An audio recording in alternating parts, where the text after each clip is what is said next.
সকাল সকালেই ঘুম থেকে উঠে হাঁটতে বের হয়েছিলাম। আর হাঁটতে বের হয়ে এত সুন্দর পরিবেশ, সকাল সকাল আবহাওয়াটাই অন্যরকম। হ্যালো এভরিওয়ান, আসসালামু আলাইকুম।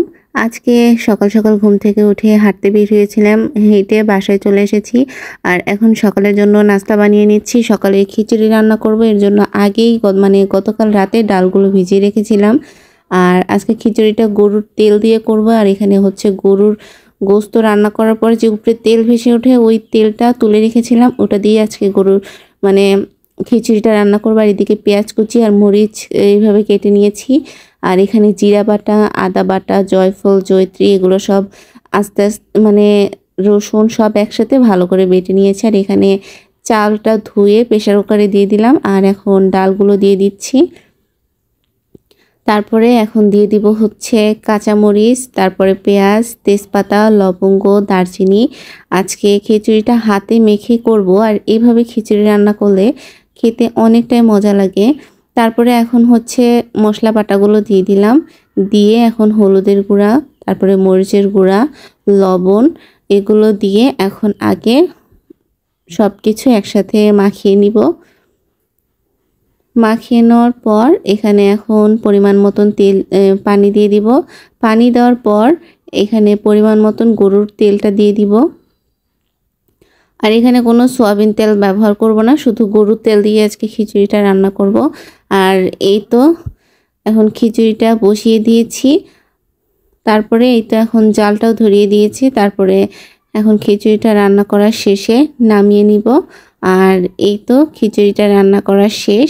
আর এখন সকালে খিচুড়িটা খেয়ে নিব।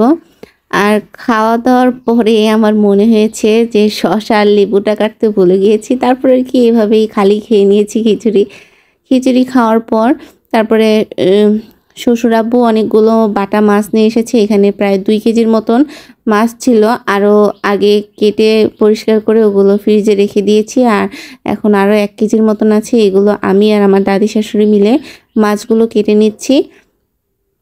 আর মাছগুলো ভালোই তাজা ছিল, কিন্তু অনেকক্ষণ রাখাতে মাছগুলো সব মরে গিয়েছে। আর এই তো মাছগুলো কেটে এখন ভালো করে ধুয়ে নিচ্ছি, 2-3 বার পানি পাল্টিয়ে ভালো করে ধুয়ে নিচ্ছি।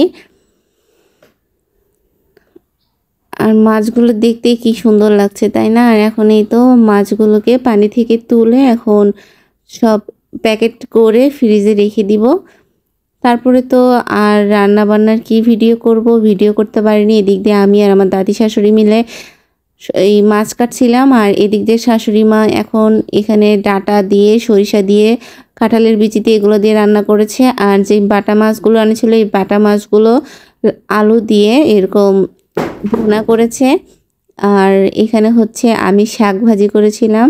তারপরে এগুলো দিয়ে আজকে দুপুরের খাবারটা খেয়ে নিব। আর শাক ভাজিটা অনেক মজা হয়েছিল।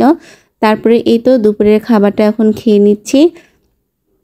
আর আজকের ভিডিওটা এই পর্যন্তই। ভিডিওটা যদি ভালো লেগে থাকে অবশ্যই লাইক, কমেন্ট এবং শেয়ার করে দেবেন। সবাই ভালো থাকবেন, সুস্থ থাকবেন। আল্লাহ হাফেজ বন্ধুরা।